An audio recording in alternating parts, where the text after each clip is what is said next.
Inanunsyo na ni Philippine Sports Commission Chairman Richard Dicky Bachman kung kailan muling aarangkada ang 2024 edition ng Batang Pinoy at kung saan ito idaraos.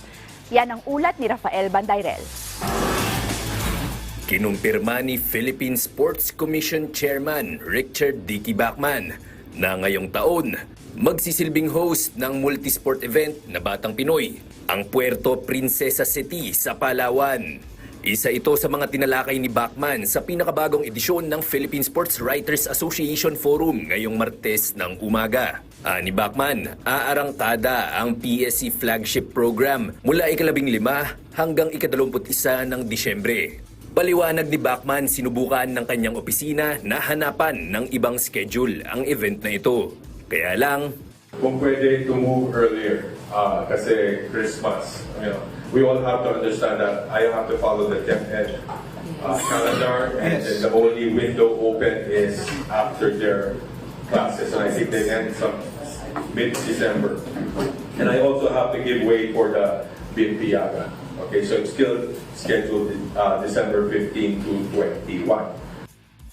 Dagdag pa ni Bachman, wala namang sapilitan ng pagsali rito at nagkasundo ang mga National Sports Association sa mga detalye bago ito naaprubahan.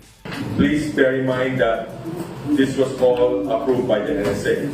They know the date, so hopefully I won't hear na when the event starts, they start complaining about it December.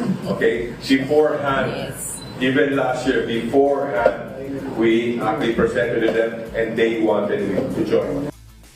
Sa 2024 edition ng Batang Pinoy, may 30 sports na lalaruan ng mga kabataang atleta mula sa iba't ibang panig ng bansa. Ito ay ang mga sumusunod: archery, arnis, athletics, badminton, 3x3 basketball, beach volleyball, boxing, breaking, chess at cycling.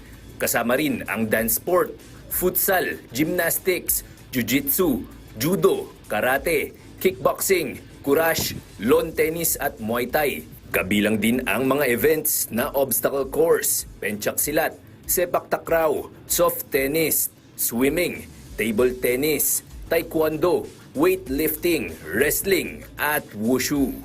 Rafael Bandairel para sa Pambansang TV sa Bagong Pilipinas.